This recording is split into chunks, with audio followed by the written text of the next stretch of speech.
We got it. We're ready. It's happening. So enjoy. Thanks everybody for being here. Live people. The show begins in 3, 2, 1. I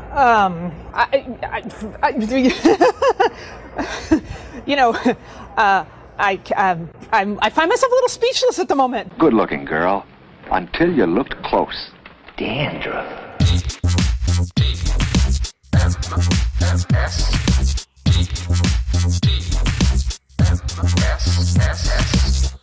The morning stream. You have chosen poorly. Well, I effed that up. I don't know what I did there. Hey, everybody. Hey, what's going on? Welcome to Monday's TMS, where Scott learns how to use his soundboard for the first time. You have chosen to mute the music. Yeah, that was a weird thing. I think I just twitched and hit my finger on the button there. Yeah, Sure. a little bit of the old, I had a matcha tea this morning. Makes me a little jumpy, a little spazzy, you know? Yeah. Woo! I'm Scott, matcha. he's Brian, he's here. Brian smells like a wiener. We'll get to that in a minute. Jeez. I don't know if you guys noticed that when you walked in, but there's a reason. We'll get to it. We'll get to all of that here on today's TMS. We have a lot of stuff to talk about today. It's Monday. We hope you're all well. It's President's Day, Brian. It is. How do you eat a million peaches, or what do you do? I do. There's a kitty on my foot and I want to pet it. And I pet it. Oh, good. For President's Day. Yeah. I actually, there was a typo on my calendar. I thought it was Residence Day, and so I listened to a bunch of avant-garde music med by 4 guys with eyeballs and top hats all morning long. So I think you did the preferable activity. I think that's fine. I don't know. I really like the Presidents of the United States of America band, and there's a great cover. Honestly, we played on the show maybe twice of Candy by Iggy Pop. Iggy Pop and Kate Pearson. You remember that song, Candy, Candy, Candy, I Can't Let You Go. Oh, yeah. Where Iggy Pop tried to do a weird sort of crooner voice. Yeah. And there's a cover by, it's like Kevin somebody, the lead singer of the Presidents of the United States of America. Very handsome, bald man. Yeah, the skinny bald guy, head singer bald guy. guy. Yeah. He does a cover of that song, and it makes so much fun of the original. Like stuff like instead of it being 20 years between the time that they first met and the time they reunited, it was 20 minutes. You were in the bathroom for 20 minutes. I had to leave. I had to get out. That's great. Was I supposed to wait for you for 20 minutes? No, I'm not going to wait for you. Have we played that? I feel like we've played that. We've definitely played that on the show. Okay. Yeah, I have some memory of that somehow. Well, they wish it was their day, but really, it's our look at the institution of president here in the United States, and a lot of all the banks, but a lot of companies take a day off. My daughter works at the university; she's taking the day off. She's out with her mom right now, picking up the boy, doing errands and things, and no, not us. We're here. Mm-hmm. Yeah. We continue down the pipe, folks. We got to come out clean on the other side. We can't stop now. So No. we aren't taking it off. I know DTNS takes it off. Everybody I know takes it off. Not me and Brian.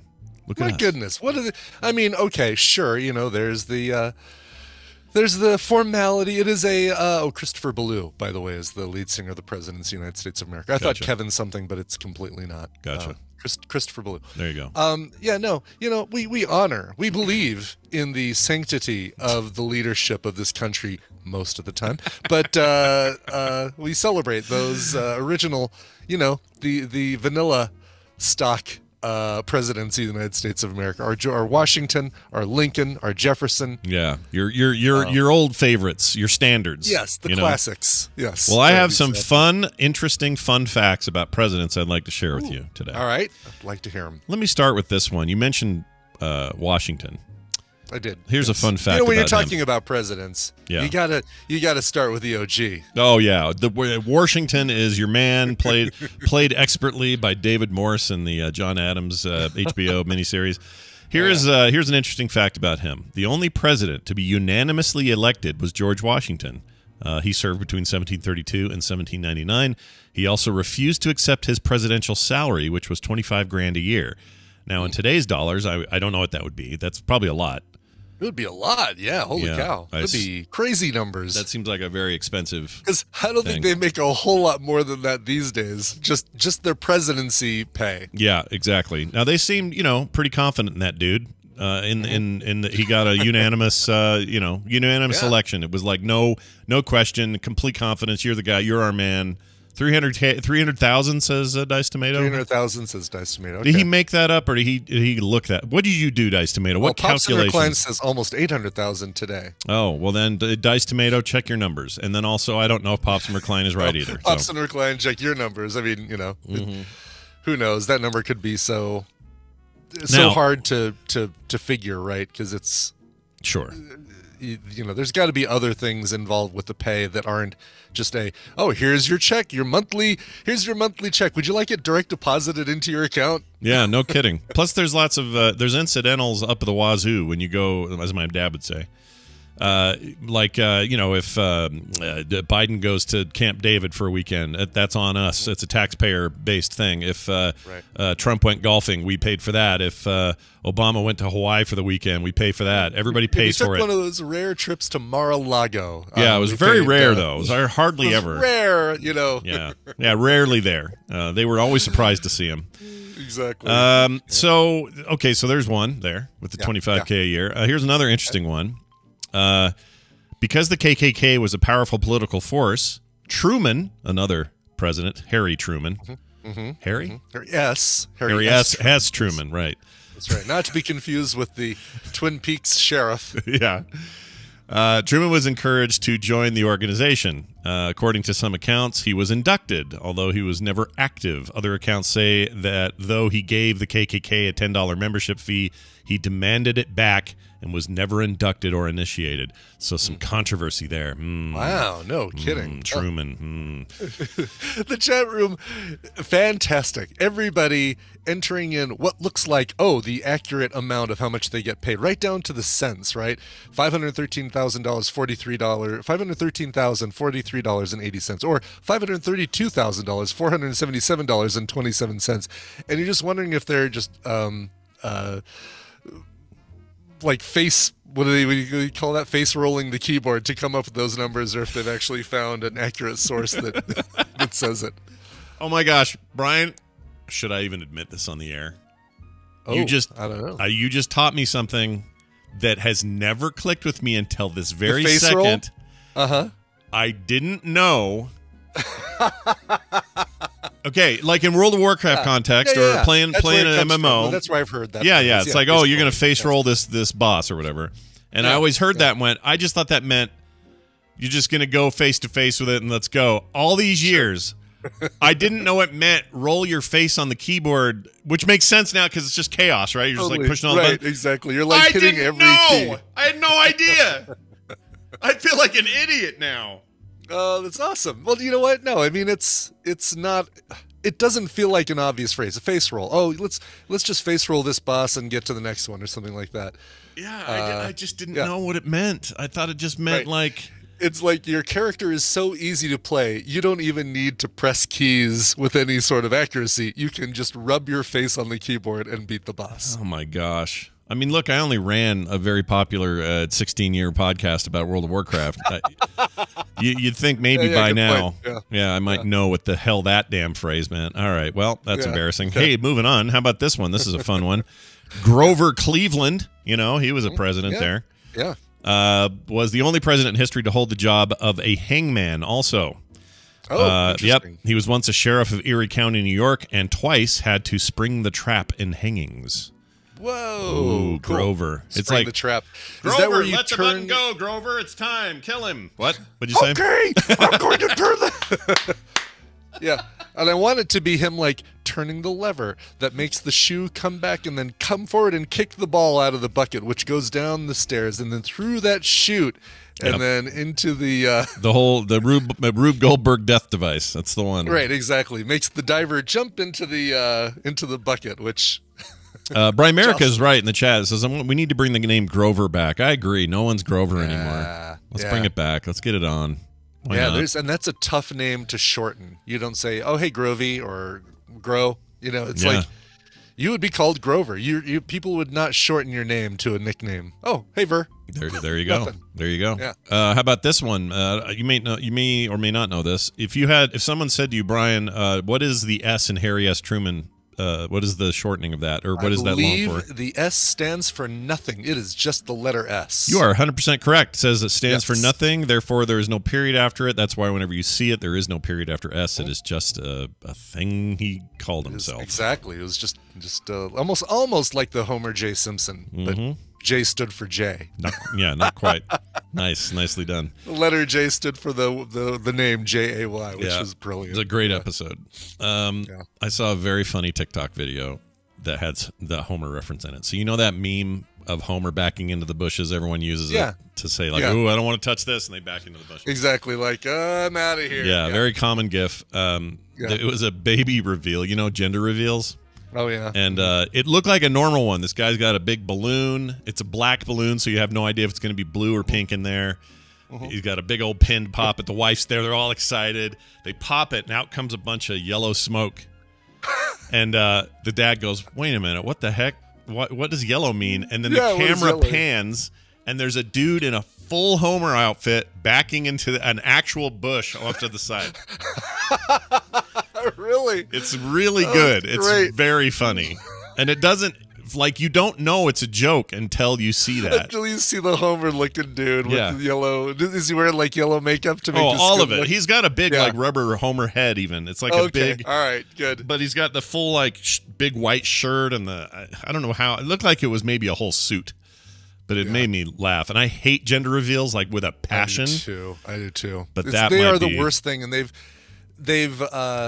it's like just do the cake thing. The cake thing is as much as you should probably do for your gender reveal. Have the baker bake a cake with the color inside it. Friends and family, close family, if you want to do that sort of thing. It doesn't need to go viral because guess what? We don't care that you're having nobody a baby. cares. Nobody cares. I mean, we care if we know you. Care. If we care, we know you, and if we know you, you tell us. That's it. Exactly. And we, you know what we care about? The wildfires that are caused by your stupid bombs that blow the blue and red smoke or the pink smoke. Too many fires have been started. Too many people have been killed. Too many weird things happen. Quit doing that. Yeah. But also, that was a really funny joke, so part of me's glad it's a thing so that they could do Yeah, exactly. That's the one thing. There was a, what's the podcast that talks about funny pop culture, or not funny, but pop culture fads like truck nuts and gender reveals and I don't know. Oh, it's great. It's such a good Oh, podcast. are you talking about you're not 99% invisible, not that one. They do a lot of that sort of thing. I guess that's for stuff you don't notice though. It's in my it's in my list. I'm sort of into that, whatever that is. I'd listen to that. Yes. Overcast. I couldn't remember what app I used to. On the very rare occasion I listen to a podcast. Too busy making them, guys. Way too busy making them. It is called Decoder Ring. Oh, I have them. I have them subbed. I just haven't. Fantastic. Huh. Maybe I'll. Let me see. Do I still have them in here? Because I switched apps a while back. He's Pocket. Did you? Yeah. He's Pocket Cast now. Yeah, there's a great episode about the Karen, the history of Karens. I already subbed to these guys. Why am I not listening to them? Yeah, you should. 48 episodes just sitting there. You should listen to those. All right, I mean, I'll give it a again, shot. we're too busy making podcasts to listen to podcasts. Yeah, look, if you spend your whole day making cake, how much time do you have to eat cake? Right, exactly. But one of their episodes was about gender reveals, and they interview the woman who did the first gender reveal thing, who like came up with the idea, and she's like, I really regret ever starting this. I'll bet crap. she does. Yeah. to her, I say you and the person who came up with day dates here in Utah for like prom and junk. Oh yeah, you two should get together and commiserate about what you've done. Because my gosh, I hate it. Just sit there and think about what you've done. Yeah, and my kids are all out of that phase now. But when they were in it, it was sucked because they all had this horrible pressure on them to do a big, huge day thing the day before the prom.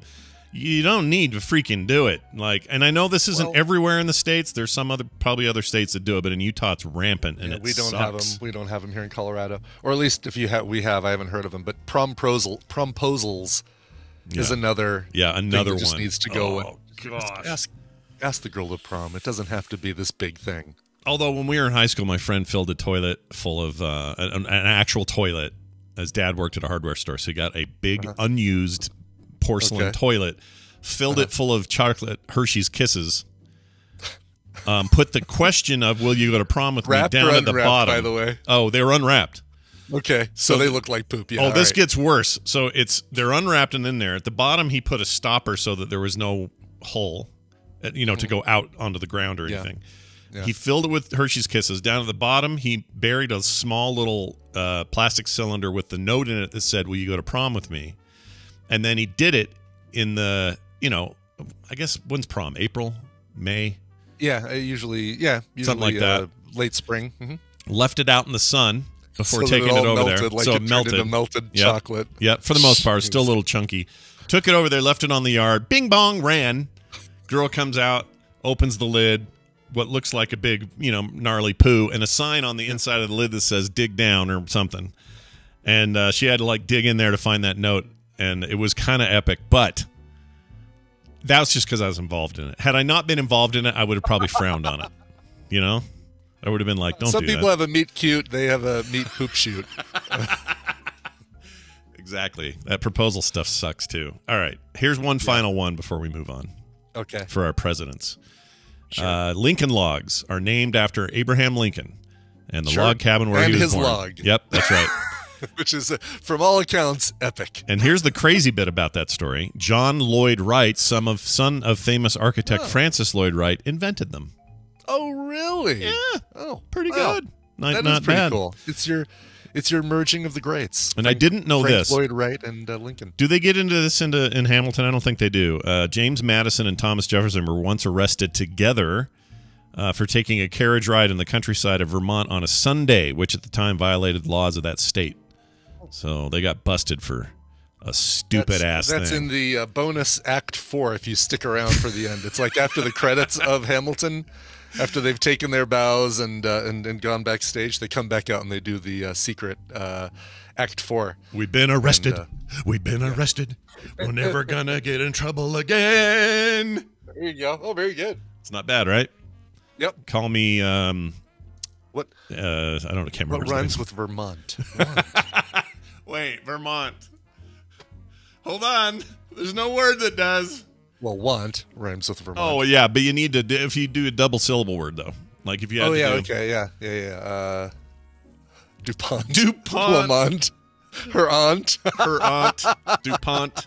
Kant. Oh, come on, Pops and Kant. McClain. That doesn't work.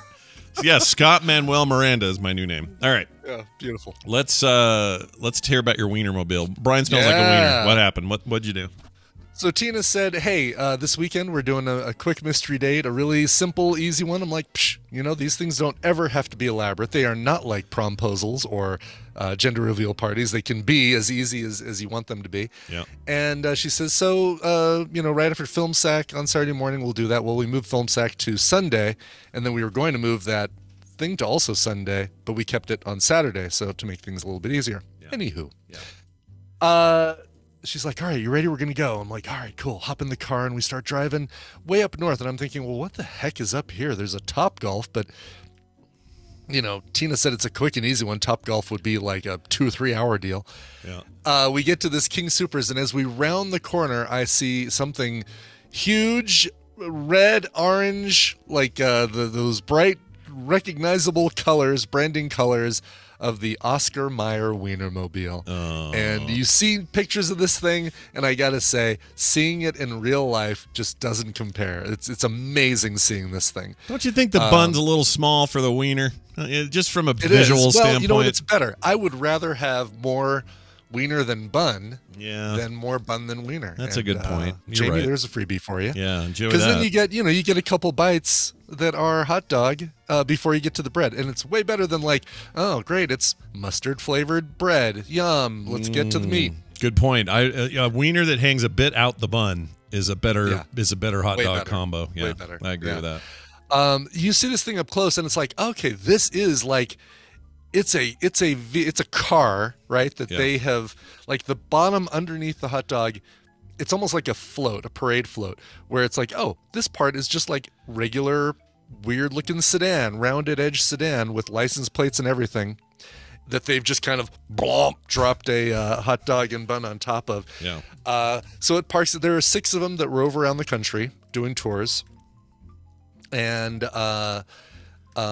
This one is going to be in Colorado for the next couple days, and I don't know where it's going from here, but sadly not to Utah, we found out, unfortunately, because I think you got to check this thing out. Yeah. But as part of their presenting this thing, you get a chance to go up the stairs, like a little side, like a Winnebago set of stairs, into this airplane door, underneath this airplane door, and then look inside. You can't, there's like a rope, so you can't even set foot inside it, but you can kind of lean in and take pictures and stuff, so you get to see. And it is like a decked out red and orange Winnebago in there with maybe like 6 or 8 seats, captain's chairs looking Star Trek things, that and this huge bulbous dome window over the front, and it's just great. It looks like so much fun to drive.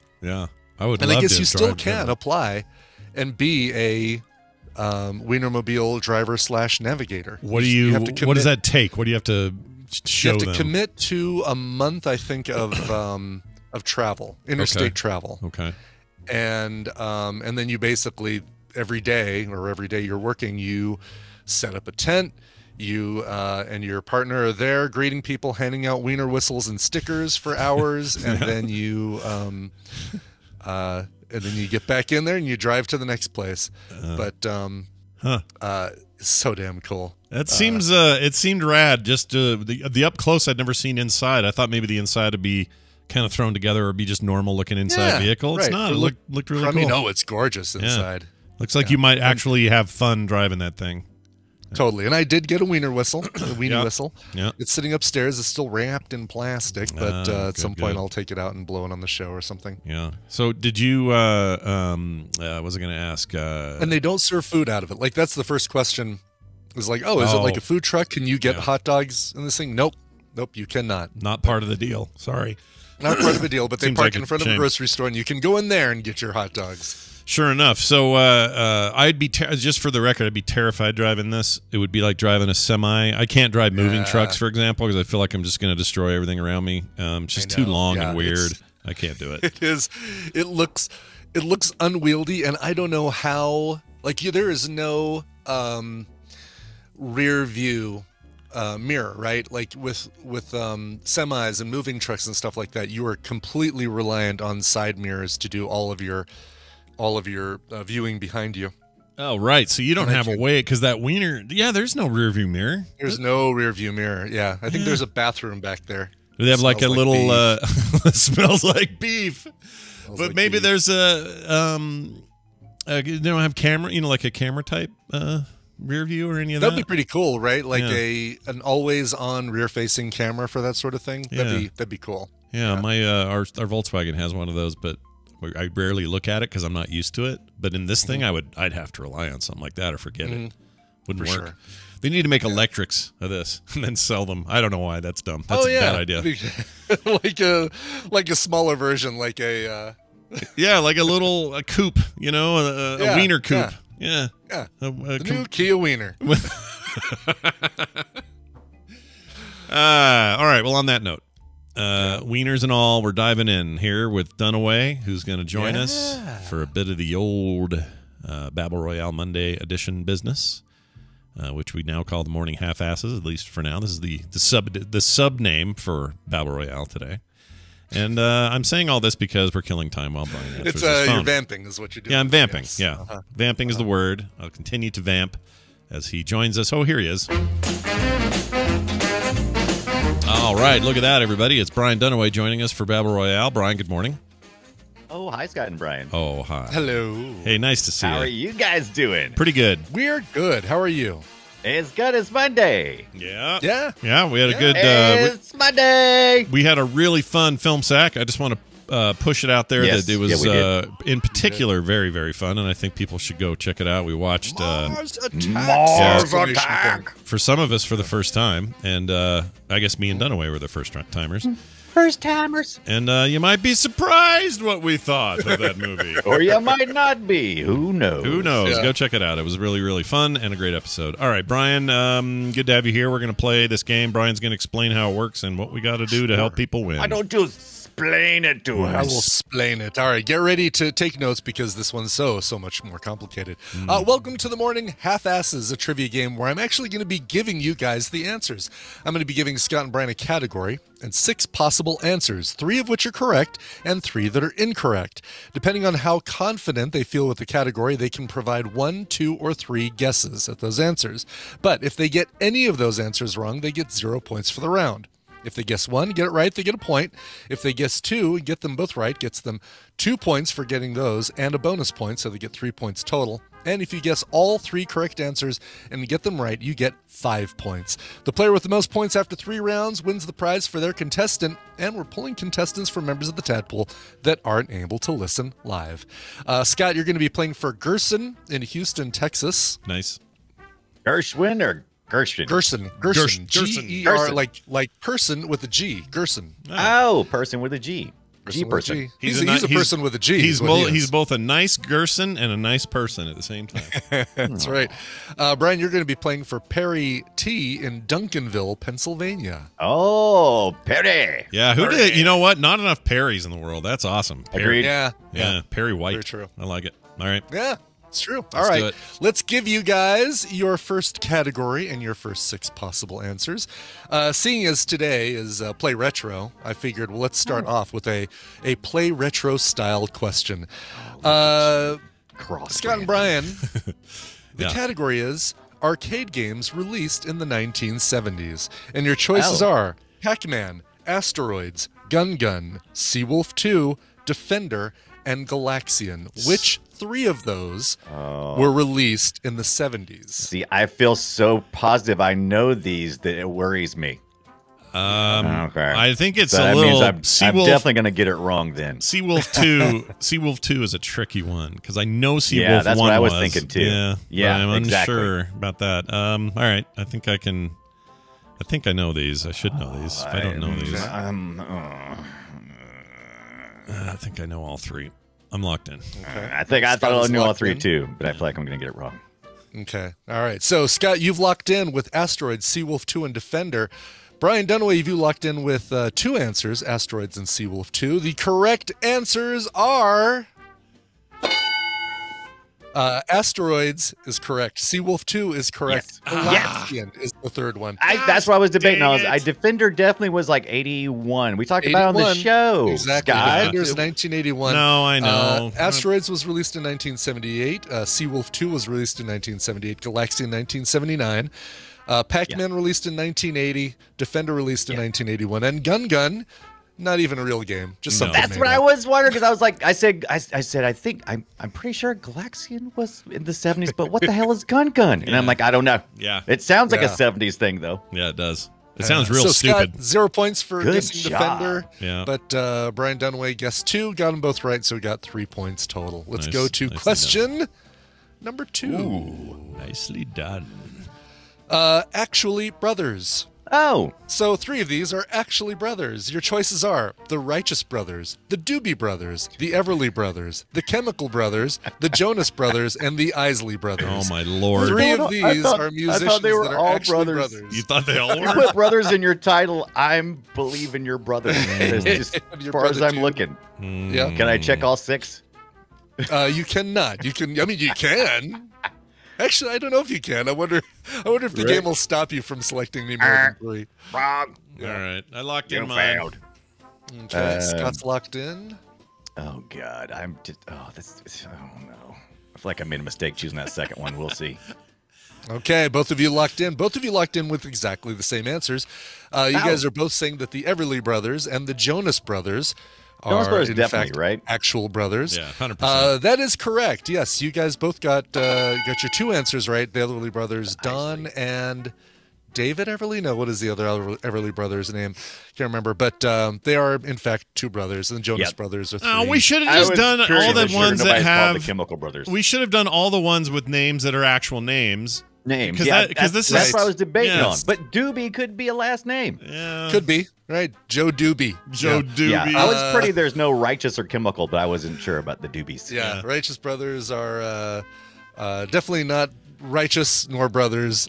No, they were neither righteous nor brothers. That's right. That's right. Bill Medley and Frank who was the other righteous Gorshin. brother? Shoot, can't remember. Jeremy Pie Liquor. Nope. Jeremy Pie. Jeremy Liquor. Pie. Exactly. Oh my God! If that's Feels like on the border of going the wrong direction, there. Scott. yes, exactly. I know you thought it sounded innocent, but Yeah. All right, your final category is occupations that are also names of WWE pro wrestlers. So your choices are Taxi Driver, The Undertaker, The Warden, Repo Man, The Mechanic, and The Mountie. Okay. These are see, all one's for sure. occupations. Yeah, there's one easy But one. which of these are? And Scott, you're currently sitting at 3 points. Brian, you're sitting at 6. So Scott, you need to make a move if you want to win this one. Does that mean if I don't choose, even if I get 2 right, well, no, he'd have to screw up completely. If you get 2 right and he misses any, then you guys tie, and I just throw another game into the mix, and both players get 2 games. I'll do that. Okay. But it's so best you if need I to get go 3. for 3 if you want a chance of winning. Otherwise, go for 2 for a chance of tying. All right, I'm gonna go for the And hope that Brian gets something wrong. Yeah. All right, Brian. You and I both know one of these for 100%, but we don't. Oh, 100% sure. Yeah. 100%. Yep. Even I know one of these for 100%. Yeah. You're both locked in. Scott, you're locked in with The Undertaker, The Warden, and The Mechanic. Brian, you're locked in with The Undertaker, The Mechanic, and The Mountie. The answers are The Undertaker, Damn it! Repo Man, and The Mountie. Yes, there is a wrestler called The Mountie. Yeah, the Mountie. I knew that one. I knew the Undertaker for sure, and I kept flip and flop between I unchecked a couple times the Warden and the Mechanic. Wasn't there a wrestling movie called The Mechanic or something? There was a movie where Christian Bale gets skinny called The Mechanic, Yeah. but that's Yeah. it. He lost like a million There's pounds for something. that No, role. the wrestler. That's why I was getting confused. Oh, yeah. The Well, wrestler. people- Isn't that what it's called? The wrestler. Oh, You- okay. Wrestler, Yeah. with Mickey Rourke. Yeah. Yeah, what character did he? I don't know what the name of that was, but yeah, these are. So the Warden is not. I swore there was a The Warden. Warden is not. It sounds like one it should be. It does. Yeah. It feels like it should be. Oh yeah, the Warden stepping into the ring right now. The Warden. Yeah, Right. the Repo You're going Man. in the hole. So the That's Repo right. Man is a real. That blows my Repo mind. Man is a Yeah. real wrestler and a real occupation. I'm a horrible wrestler. I don't have any fandom for wrestling, and so this was a real hard one for me. There was no way I was going to get this. Yeah. I did, but like I said, I couldn't nail that third one. But I felt like you were breathing down my neck, so I was like, I better go for 3. Yeah. Better go for Yeah. 3. Well, congratulations going to Brian Dunaway with 6 points. That means that Perry T in Duncanville, Perry. Pennsylvania, is going to be our winner and get 2 games. He's getting Fling to the Finish and Tohu, Tohu. Oh yeah. But our runner-up, Gerson in Houston, is getting Voidigo, Like Vertigo,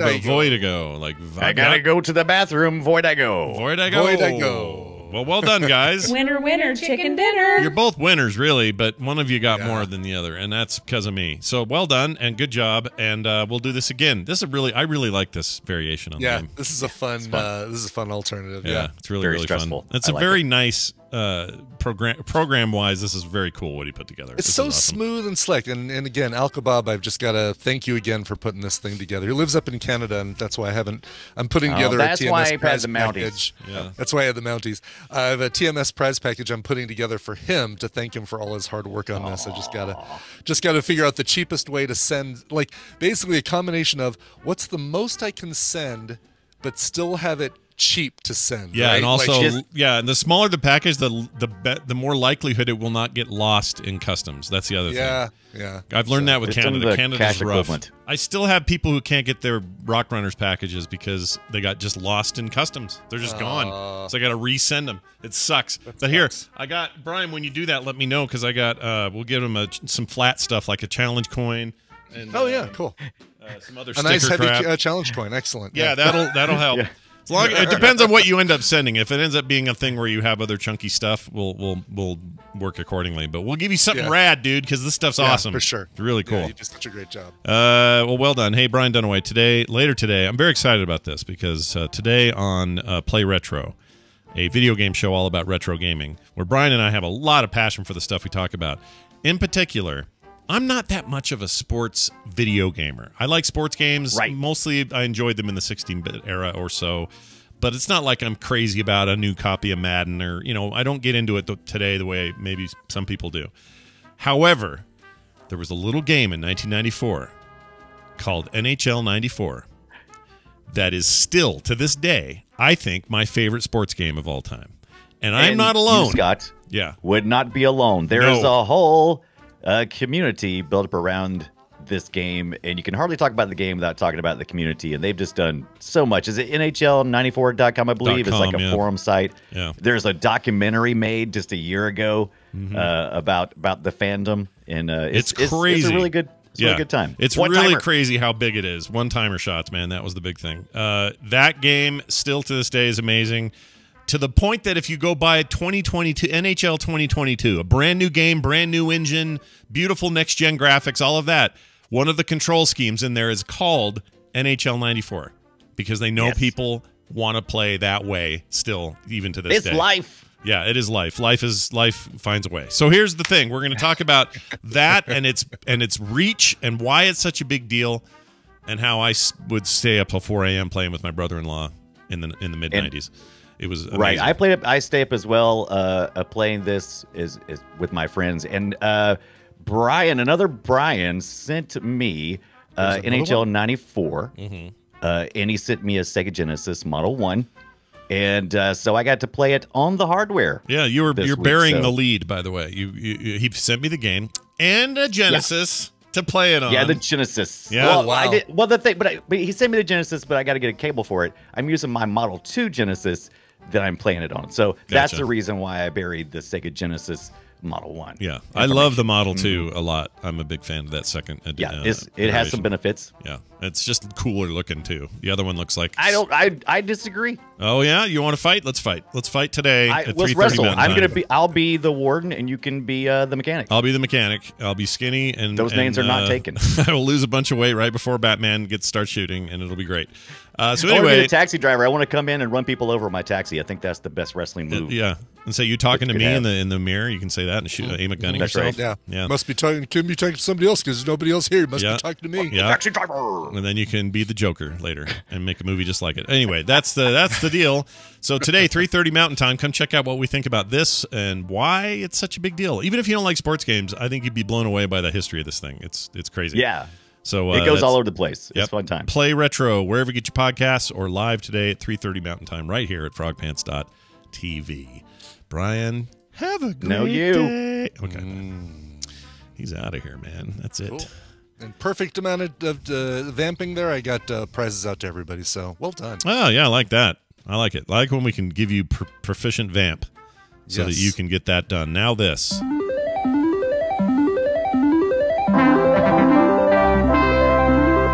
Well, look at that. It's time for the news, and it's brought to you by Patron Brian Mitchell Young, who says, I review bad, low-budget, and obscure movies. My latest is a Philippine action movie called Blood Debts. Watch my review over at shorturl.gg/S, capital X, lowercase u, capital B. I don't think that requires I'm not sure that last part. Oh, short URL? I have no idea about shorturl.gg. I don't know either. I made it because his thing was so long that I couldn't do it. Let me see. Why did you do a tiny URL and pick a memorable name or couldn't something? find a good name. I just tried and it didn't work great. So anyway, let me just see if this makes a difference. So shorturl.gg/SXUB, and if you need capitalization, the first, second, and fourth letters are capital. There you go. That's easy to remember. No one will forget. Yeah, no one will forget any of that. That was so well done. You'll all be fine. All right, let's move on. Here's a story for you. Breastfeeding mother in the news. Feeding with her breast. All right. Okay. All right. Thanks. She notices her baby's hair was soaking wet while feeding the baby. Couldn't figure out why. Wrong if that's yeah. Couldn't figure out what's going on. Realized it was her armpit leaking milk. So she lactates out of her boob and her armpit? Apparently, it's not all that unusual, but you'd think it'd be. Sure, it's milk. Yeah, no, it's like, let's think about what it might be. Is this the heat of summer in Atlanta? Because that might not be milk. Yeah, we might need to dig deeper into your breast. She says, my brain cannot comprehend this at all, she says. A nursing mom was shocked to discover her armpits were leaking milk, and now her curious breastfeeding tale is going viral on TikTok. Mom and TikToker Lindsay White gained over 5 million views, 622,000 likes, and nearly 10,000 comments when she uploaded the alarming experience to her account. Now, much like the breastfeeding mom who was shocked when she pumped pink strawberry milk, Lindsay's story is helping TikTokers realize just how amazing the human body truly is. She made it her mission to empower breastfeeding moms everywhere with her brand, The Little Milk Bar. Had no idea that her armpits were capable of lactating until she experienced it herself. Let's see. It's totally normal for this to happen, according to the International Board of Certified Lactation Consultants, or the IBCLC. They're a volunteer breastfeeding counselor thing for Australia. Anyway, says it's totally normal for this to happen and to have tissue that extends into your armpits. At least, let's see, at 6 weeks gestation, when you were a tiny embryo in your mother's womb, milk lines began to develop, starting from your underarms.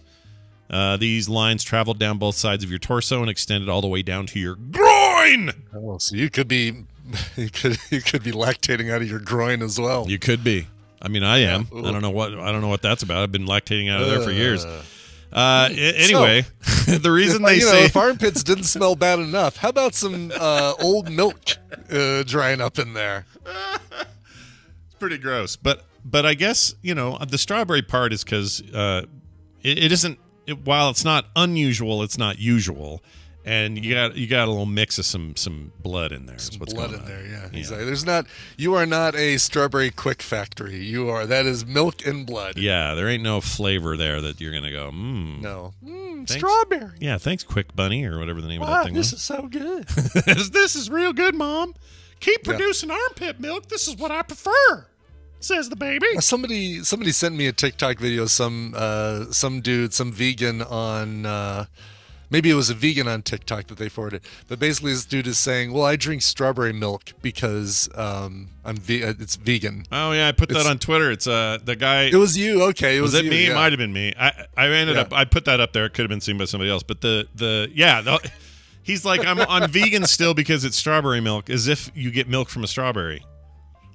I don't know what to even say to a person like that. Like Nesquik strawberry milk, which is milk with strawberry flavoring, but it's vegan. What would you say to that person if you met them? Would you have a thing to say to them? What would you say?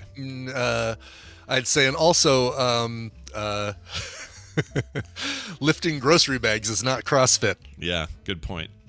There you go. Yep, there's a good way of doing it. Even that's at least some exercise exertion, which you could. Right. It's this, the vegan, like the drinking milk, strawberry milk while you're vegan is just poorly educated. It's like saying, poorly educated, not looking at the ingredients of the product that you're consuming. I got it. Here it is. It's like saying I can't eat pork for religious reasons, so I'm eating this hot dog because it's made of dog.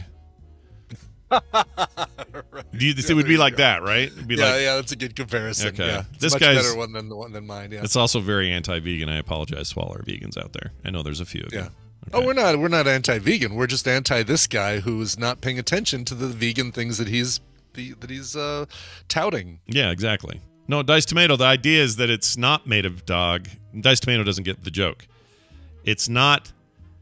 He says strawberry milk as if it isn't really milk because it says strawberry, meaning comes from strawberry. I'm saying hot dog as if it doesn't come from pork or beef or something else. It's dog because it's in the name. Do you see?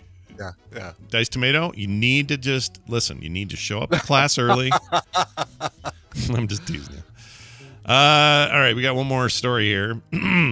Driver on the I-45 or 405 rather. You've been there, haven't you? We've all been on there. Which one? Oh, 405 in Los Angeles. Yes, right. Yeah, we've all been on there. Although this looks like it's up north. I mean, still the same 405, but that extends all the way up the coastline up to. There it is, Washington. Washington. Yeah. Yep. Okay.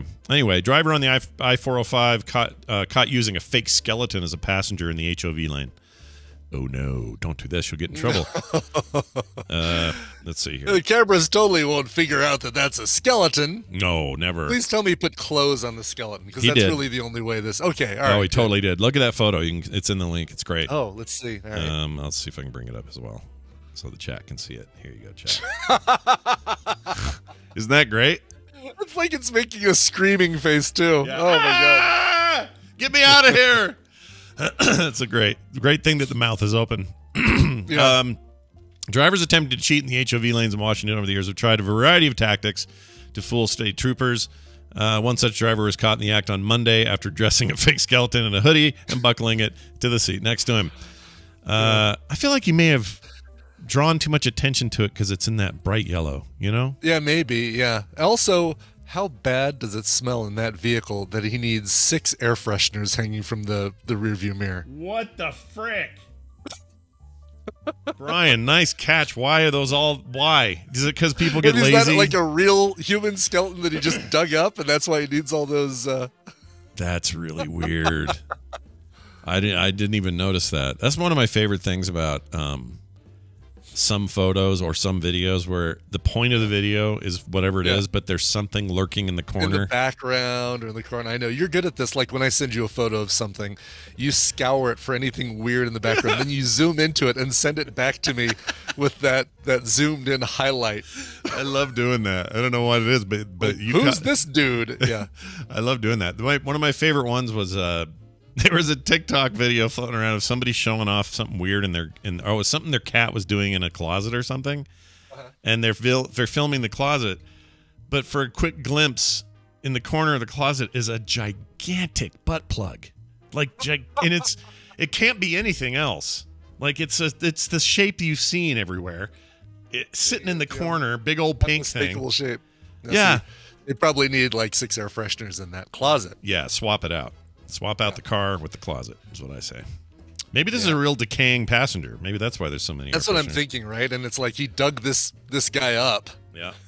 The top half of him anyway. Like you do.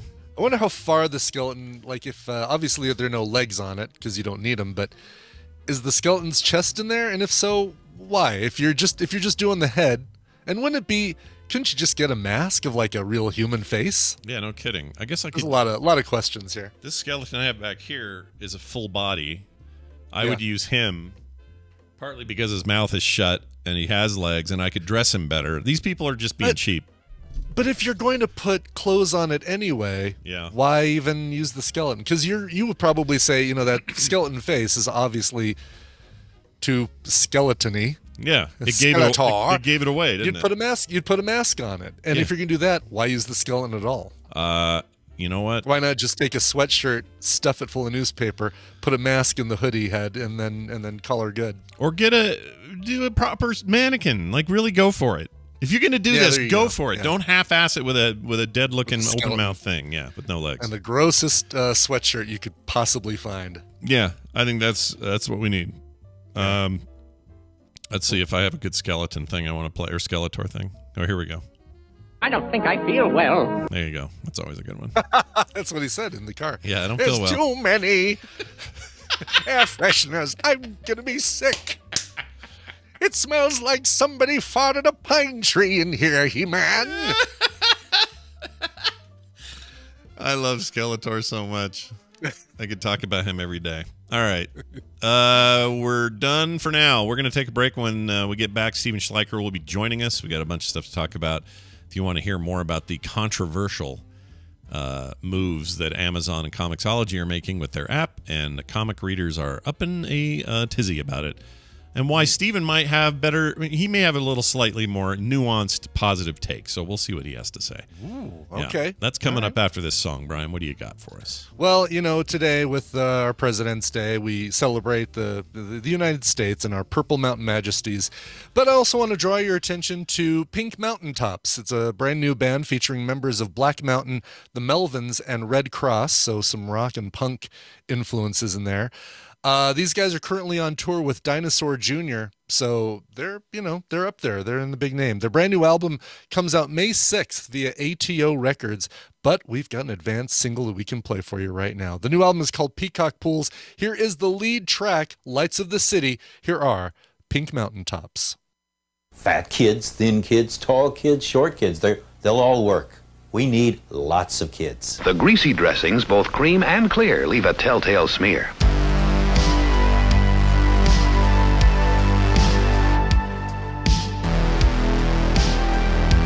This is the morning stream. Dave's not here, man.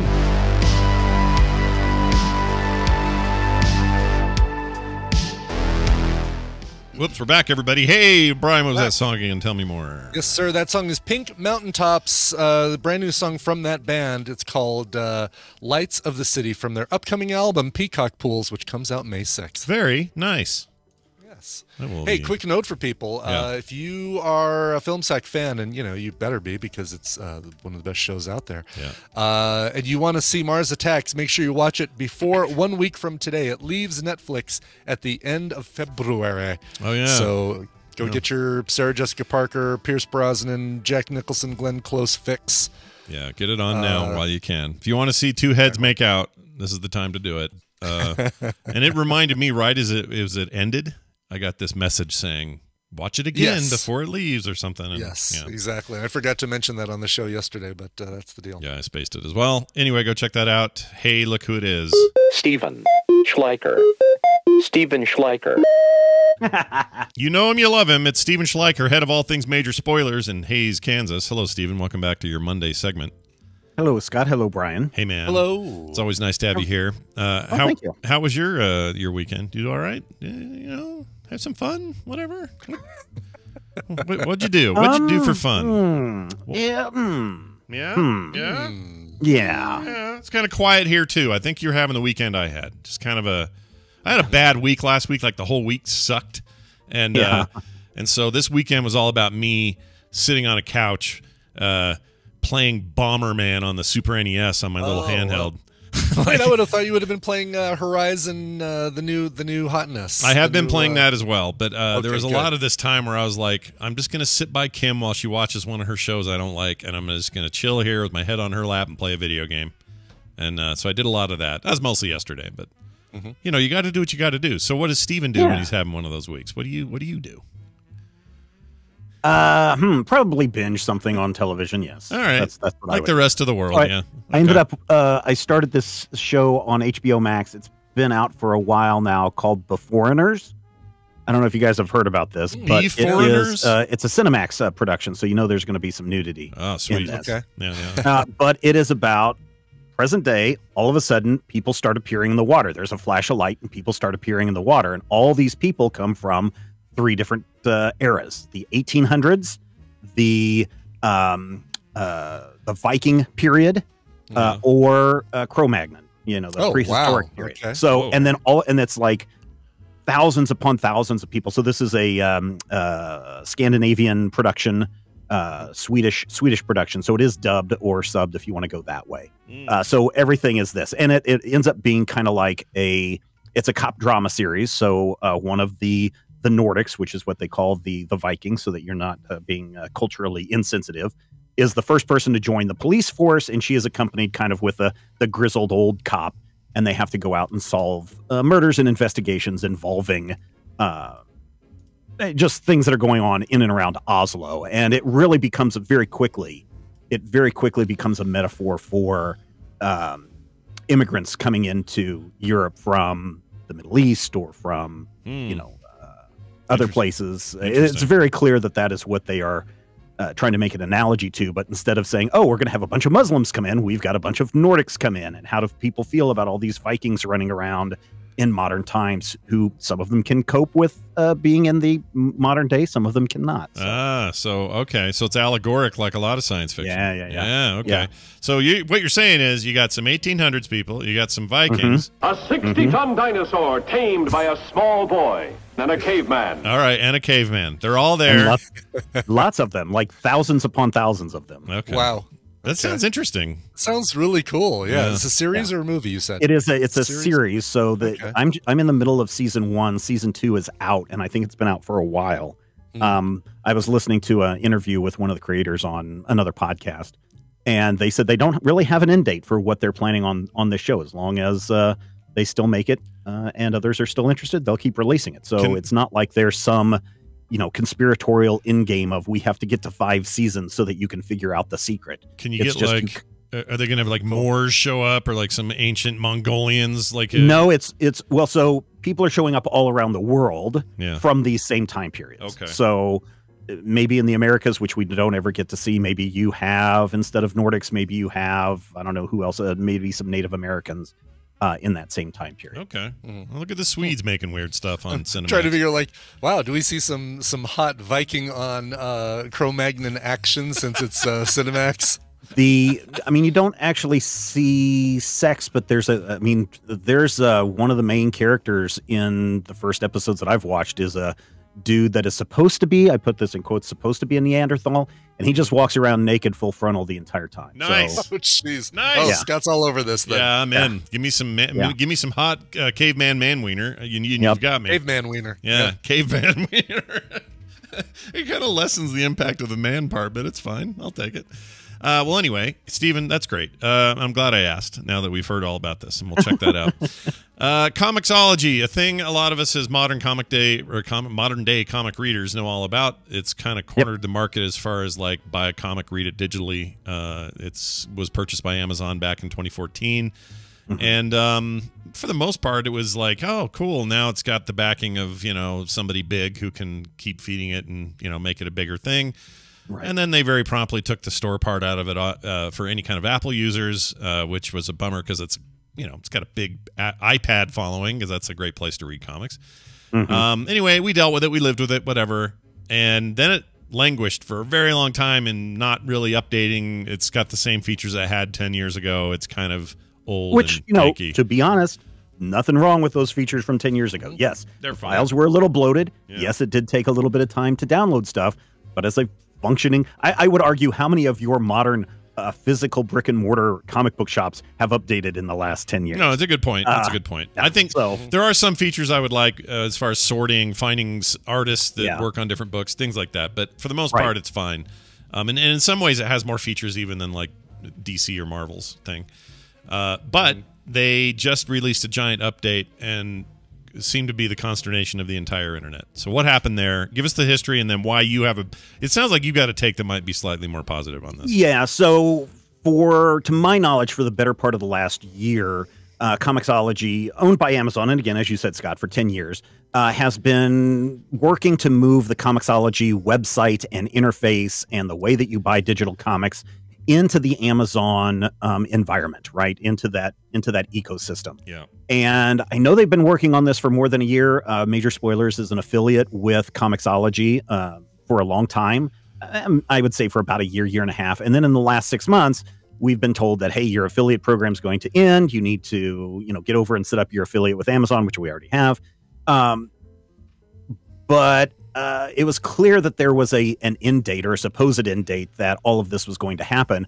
And as I watched from the affiliate backside, you could see that they were pushing the date and pushing the date and pushing the date until finally everything moved over officially, the URL, everything moved over to Amazon last Wednesday. Yeah. New Comic Book Day, which, if you want to make people angry, do a major update on the day you're supposed to release something big. Yeah. No kidding. And it was not a good launch. Yeah. They're, under their new comics section, they only listed 30 comics total. They only had like 4 categories. They had originally it was Comixology Unlimited stuff, Comixology Original stuff, manga, which was a huge section. Then they had Family Friendly, which included Archie comics and some of the others. And then finally they had new comics, which they only listed 30. Yeah. They had nothing that said, here's everything that came out this week. They had nothing that had stuff that's coming out next week so that you could pre-order it. If you're outside of the United States, all of your subscriptions that you may have had through Comixology have been canceled. And then a feature that I completely forgot about, but seemed to anger a lot of digital comic book fans, is Comixology also allowed you to download a backup PDF of your comic. Yeah. So essentially a PDF version of your comic. Yeah. And they've discontinued that. Oh, right. And so yeah. Think of it as like movies, mess. right? It's like the Netflix lets you download an episode of a series. Right. It's same kind of idea. Yeah. Except I don't think you can like store those off on another hard drive and just watch them whenever you want, right? They have to be on your media device for Netflix. Yeah. I don't remember. I haven't used that. But anyway, it was a disaster. Now, that being said, for the last 4 or 5 months, or even longer, actually, if you went to go do a search for the comic book you wanted to buy on the Amazon website, you would find it in both Kindle and Comixology format. And again, Amazon's trying to push everybody off to Kindle for everything, right? For this. And so it was just a big cluster schmoz, and everybody was very, very angry. There were features there that were missing. There were a lot of people that were in the beta that were like, no, you guys need to do all these things and fix them. And then when it launched, everyone was like, oh, Amazon doesn't care. Comixology doesn't care. Down with digital comics. I have a different take on this. Okay. Let's hear it. Do you guys know what MVP is? Envy or M? MVP? MVP. Yeah, so not most valuable player.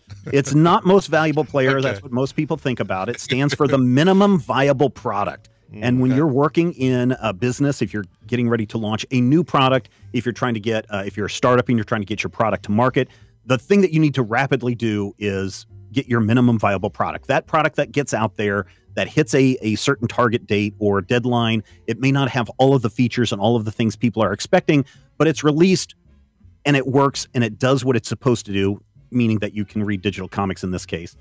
And buy digital comics through the Amazon website. Sure. But it may be missing features that people are expecting or that people want.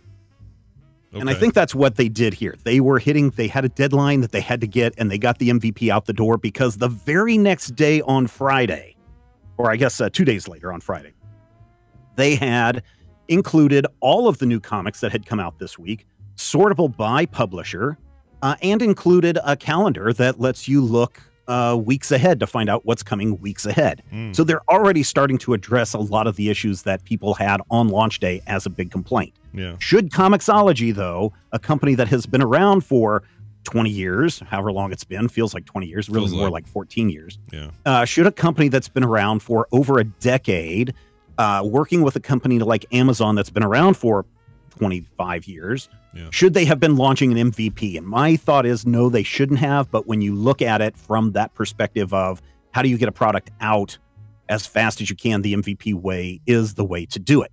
Yeah, I don't know what you guys.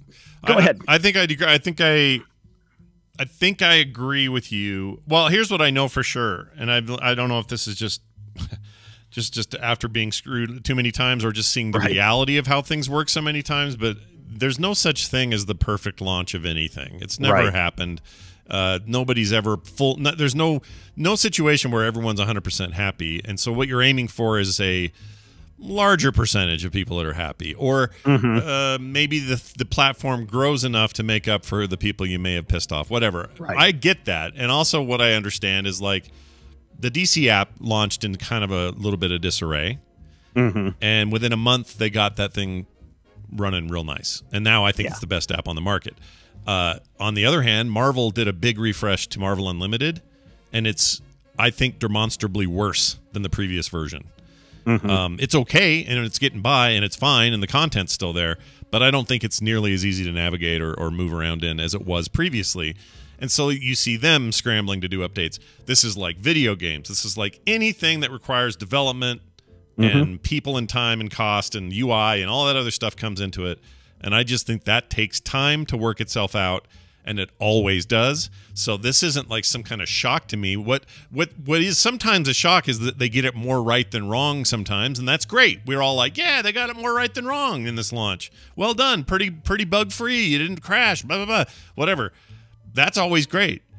But name a modern, complicated piece of software that you don't get patched for a really long time, and certainly right up front quite a bit. It just doesn't happen. So to me, this is just like if they plan on making money, then they're going to want to make a good product, and they will continue to iterate on it until it makes money, and then we'll buy it because it's good, and that's it. That's as simple as it is. Keep in mind, digital comics, which Comixology has the largest share of it, or the largest access point to it, is still a $10 million a year industry. And even though that may be, toilet paper for Jeff Bezos, people are still not going to pass up $10 million. Here's kind of a dark side to this MVP thing that I think may also be happening, is that we released a product based on some marketers' schedule demands, shareholders' demands, etc.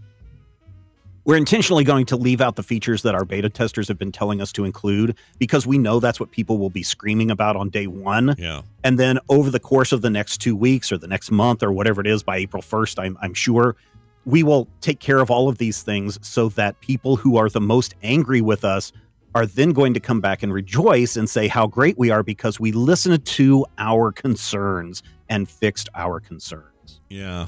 Yeah. And it's all part of the marketing, right? Let's release that ugly Sonic the Hedgehog thing so everyone complains, and then we'll show them the real one so that people are like, oh, they listen to us. No, that's actually a really good I know comparison. that's a real thing, but it still seems fishy. No, I like it. I think it's a good comparison. I think that maybe you may be right about that. I mean, it's hard to say, right? Like, it feels like that thing was so ugly and so off that there's no way they couldn't have known that they were making a major screw up there, and I've always, and then they were very quick about fixing it.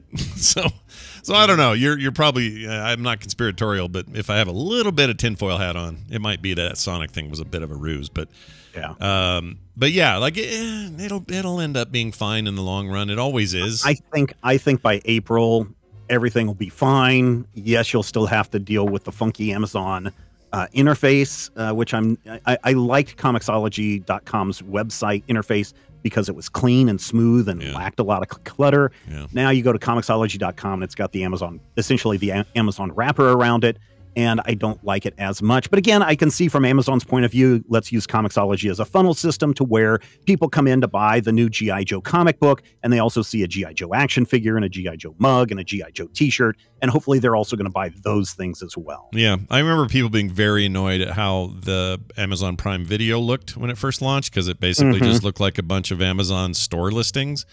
Yep. And what did they do? They made it better. So they'll make it better. It'll be fine. I mean, I guess so everybody who's upset, I think just calm down. I'm not even being like pro Amazon here. I know they can screw people over, and I know it's a problem. I'm just saying if you want a healthy comics ecosystem in digital form, we need to be rooting for this to succeed so that other smaller efforts also succeed in its wake, that the long tail includes other players, that Amazon does a good enough job with this, that it's still a valuable service. Like, I don't want to root against this because this is how I consume comics now. I don't want to buy a bunch of paper anymore. I'm done. Yeah, me too. I want to do this. Yeah. So I'm in the boat of like, I don't know. They've done good via Twitch. They've done good via a few others. And you could, everyone, there's going to be people that disagree with me, whatever. We're a world of opinions, but I think this will improve with time. It'll be okay. Yeah, I think so too. I really think by April, everything will be back to normal. People will be buying their digital comics as normal. And again, I'm rooting for digital comics, not necessarily one company. And I have been rooting for digital comics since the very first iPad released. And they said, oh, by the way, you can buy these Marvel comics on the iPad. So, I'm totally down for that. They also seem to be beefing up the Comixology original stuff, which I love that because these sometimes prominent, sometimes not names in comics, writers and artists are getting to do, basically their own work, control it like they would with Image, but maybe even with more control. And I think that's a really good thing. Like there's a lot to be excited about. A lot of people, the biggest freak out was some of their older comics weren't displaying right, like they looked tiny or couldn't zoom in or whatever. Again, I know that's shocking at first, but that's not a thing they're going to let fly. It's a bug, and they'll fix it. It's like video games, really. And video gamers have the worst patience of all time. Comics readers might be just above that, but we're pretty impatient. So just a little patience. It'll all work out. Just a little patience. Remember what he taught us when he sang that song? That's right. That's right. Don't forget. Then he started whistling. Yeah. Yes, you will. Steven, this and so much more can be discussed and heard and talked about over on the Major Spoilers Network. I'm sure there's something going on this week you'd like to mention. What's happening? Oh, yes. If you are excited, speaking of Amazon, if you're excited about this Rings of Power series that's coming out this week over on the Major Spoilers podcast, or not the podcast, but on the website, majorspoilers.com, Ashley Victoria Robinson is going to start breaking down between now and release date all the little tidbits of knowledge that you need to know about the Rings of Power and what some of the things you saw in the trailer mean and who are the main players and that kind of stuff. I believe this week, if I'm looking correctly, her rundown is on the Rings of Power themselves. Where do they come from? What do each of them mean? What are the powers behind them? So you can look forward to that. So many of those went to the Kings of Men, and those guys are dicks. Oh man, all of them. What is it? 9 of them went to the Nine Kings of them Men? went to Kings of Men. What the frick, dude? The Kings of Men are just giant dick weeds. I hate those guys. And then they became the Wraith, the Ring Wraiths, and then they're total buttholes in that form. Oh man, I can't wait. It's going to be great. Looking forward to that show in September. That's coming out. September. Yep. Yeah. Well, let's let Ashley help us there. Let's let her lead us there with her hand. She's ready. Yeah, she's great. Steven Schleicher, everybody. Majorspoilers.com. Major Spoilers on Twitter. Steven, have a great week. Stay hydrated. Bye now. It was a very efficient segment with Steven. For sure, yeah. Yeah, so I like that a lot. Now let's do a very inefficient thing, which is we're going to play a mashup. Technically, it was a bonus, but it's running today as a Monday's mashup. It's called Charcola Cochlea. Charcola Cock. I don't know. Cochlea? Cochlea. I think is how you pronounce those ear things you have. And it's a poorly remembers stuff episode. Some of our favorites. So let's find out what we said and did right here, right now. Yeah, what's her boobies mom? What's her boobies? I can't think of her name. The one that showed her boobs a lot when she was in horror movies. Now she's great. I like Jamie her. Lee Curtis. Yeah, Jamie Lee Curtis's mom.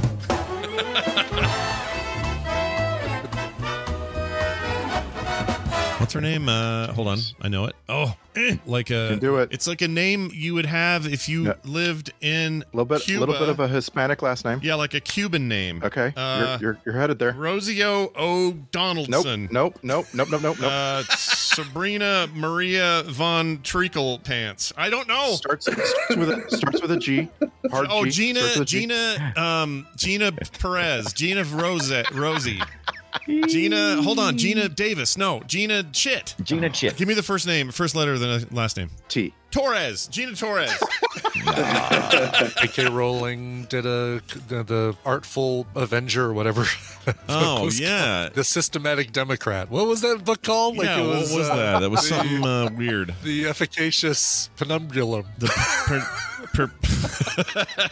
By the way, she has not been nominated for Best Director since she directed what's his name's penis in The Piano. So there's that. Oh, really? Harvey Keitel's penis? Yeah, Harvey Keitel's Swingin' Dinger. Can you name one other thing about that movie? There's a piano in it, and his wiener, and then Holly Hunt, or who is it? Who's in that? Holly Berry. I'm not going to say it because I want to see if you can come up with something besides Harvey Keitel's penis. It's really shocking, and it's all I remember. Helen Hunt, not Helen Hunt. Molly. It's not Helen Hunt. What? Oh my God, you're so close. You've got all the pieces. You just need to put them together. Holly Hunter. There. There we go. Had that Charpak Chokley or whatever his name is as Mad Doc Murph. What's his name? That was beautiful. Charkalot Cochlea or something. What is it? Charkalot Cochlea. What's his name? He was in the District 9 thing. Scott. Right? The District 9 guy? Am I thinking of the right guy? Yes, you are thinking of the right guy, but I want you to figure out his name right now. Charpak Pokley. No? What's his first name? Just start with the first name. Charpak. No. Not even close. Also, no. Let me try it again. Charlie O. This is great. Isn't that it? Last name's easier than I give it credit. It's something. What's his last name? Chopley. Chopley? No. Charpak Chopley. This is like a Nicole Spagnola get out of jail free card. It really is.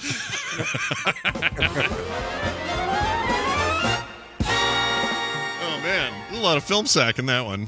Totally, yes. Yeah. Apparently that is where we poorly remember the most yet. Yeah, I remembered it so poorly I couldn't remember before we started it what Charcola Cochlea was supposed to be. But now we know. Yeah. All right, Charcola Jamie, that was maybe one of my favorite ones you've done. Nice job. Really enjoyed it. Although I seem like a complete idiot in his mashups. Brian forgot what? Was there one thing you forgot in there? I think it was you once. Yeah, it was me not remembering the name of the J.K. Rowling alter ego book. But yeah. I think the Efficacious Penumbulum is, I think, my favorite book title that needs to be made. Right. Like, what's stopping us? Let's write that book right now. It's going to be my new podcast, The Efficacious Penumbulum. Yeah, I like it a lot. Coming to Overcast near you. Now, by the way, for the chat rooms, just to help you guys out, it is Charlton Copley, right? Charlton Copley, yes. I believe that's how it's pronounced. I think that's right, but I can never remember it, and we're probably better for it. All right. Hey, Brian, along with Play Retro today, there's also a fantastic new soundography coming. And the reason I know that is your subject matter is some of my favorite music. Interesting.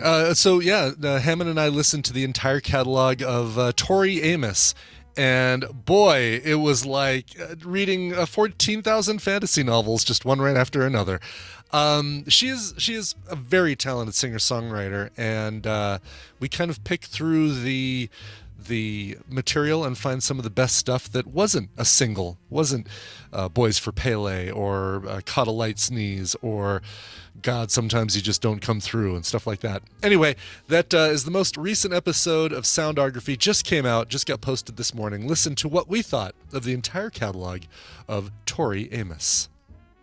Nice. She's my memory is a lot of sitting at a piano with her legs spread real wide. Is that a weird thing to remember? She would always like the top half of Tori Amos faces the piano. Yeah. The bottom half of Tori Amos faces the audience. Yeah, and looking right at you, just like, look at my crotch. Yeah. Like a thing that would have broken a lot of action figures as a kid for me was positioning them like Tori Amos plays the piano. Yeah, and can't be really good for her spine. I would think that that's probably not comfortable for her. Maybe she has additional points of articulation that we don't know about. Yeah, she has Tori Amos in her. That's a very good point. Additional points of articulation. Yeah, weird. That must be it. Well, all right then. So look forward to that. And we mentioned Play Retro, lots of cool stuff. Yeah. I think Carter and I are going to stream a little classic gaming today between now and the show. So if you guys want to see that, just watch for my tweets because I'll post something up. We're just going to test a little setup we have where we can go head to head in things like Bomberman or Balloon Fight or old stuff. Nice. And do it together in the same room. So we're looking forward to that. And she's off today because it's President's Day. President's Day, yeah. Anyway, I do want to thank a few presidents in our lives, people who are presidents of our Patreon. Walter Van Ruin. I don't know how you say this one. Ruyen. Oh, the next one? Yeah. Dental Tech. Dental Tech? DNTL Tech. Okay, that makes sense. Yeah, I think they're a dental technician. Must be. That's awesome. Todd Baker. All of you, wonderful That's an easy patrons. one to pronounce right there. Yeah, Todd. Thanks, Todd, for being the one that's not hard. But you guys are all great. We love you for being there. They're in the Deal Me In or Grade A plus levels. You're like, what levels are those? Go read about them. They're easy to understand and what you actually get for them. And we're really cheap, man. We made it so it was possible for people to pay as low as $1 a month if they want to support the show. It's insane and stupid, but we did it. Yeah. Genie's out of the bottle. Go take advantage of it right now at patreon.com/TMS. For all other things, check out frogpants.com/TMS and send us your emails. I don't push this enough, but you do send them a lot. But either way, the morning stream at gmail.com. That's the morning stream at gmail.com. All right, Brian, we probably should play a song and get out of here. What do you got? Probably should. And Amazon just let me know that they delivered the little cable adapter that I need to be able to use my GoPro Hero Black 7 as a webcam for painting. I'm excited about this. I'm going to watch this. So when are you doing this? Do you have a schedule? I don't know. I got to try setting things up, and at some point, maybe this afternoon, we'll figure it out. If not today, then definitely tomorrow, because there's a lot of freelance that's got to happen today after the show. I love it. By the way, someone just did a title that was TRPW. Thanks for not being hard, Todd. I love that. I love that one. It's really good. That's probably going to get chosen. Todd. All right, Brian, play me that song then, will you? What do you got? I will play you a song. Adam also goes by the name Jamadako in the Tadpool. Says, hey there, Scotch and Bonnet. Sending in a request for my 35th birthday, which is February 18th. But last time I put in a Friday request, Scott forgot to attach the song with the podcast. Figured I'd get a little bluesy with this one as the entire genre is full of covers, but seemingly underrepresented here. I'd love to hear Stevie Ray Vaughan's cover of Little Wing, which was originally a Hendrix tune, I believe, question mark. And it is. Yes, that is correct. Anyways, love you guys as always. Adam from Plymouth, Minnesota. Jam Adako from Discord. Happy birthday to you! Listen, I sometimes forget. It's very rare, but I will. I don't know what it is about PM and my post show like workflow. I forget the song there sometimes, and I don't. So I have this new thing where there's no way it'll ever happen again. I won't explain because it's boring. But I have a new way, so it'll never happen again. I apologize that you were a victim of my stupidity. So there you go. There you go. Oh, look at you. Nice. That's not true. Right, let's start. Wait, hold on. Dr. Sheep says the last 3 PMs don't have songs. That is absolutely not true. Last week absolutely has a song. That is not true. Don't listen to him. He's lying. All right, Brian, go ahead. All right. So the Little Wing cover by Stevie Ray Vaughan and Double Trouble, as great as it is, and it is great, is one of my favorite covers of that song. It's a little too mainstream. I don't want to raise the ire. Look, there's several companies I don't want to raise the ire of, and I believe that one is owned by Sony, and I don't want to raise the ire of Sony. But I'm playing a different cover here that is very reminiscent, very cut from the same cloth as the Stevie Ray Vaughan and Double Trouble, and I'm hoping that this is new to a lot of people who haven't heard this cover and totally remembers this band from the late 80s and 90s, Concrete Blonde, and the incredible vocalist Jeanette Napolitano. With amazing range, and she sang about Caroline and walking in New Orleans or walking on Bourbon Street and that sort of thing. Anyway, she's great. I did an interview with her years ago for Coverville, and she was one of the nicest people I ever had a chance to talk to. She did a cover with the band that got released on a bonus album called Still in Hollywood. It's a collection of B-sides and rarities. Came out in 1990. Includes this cover right here of Jimi Hendrix's Little Wing. Here's Concrete Blonde. This show is part of the Frog Pants Network. Shit. Let me play that again. Sorry. Here we go.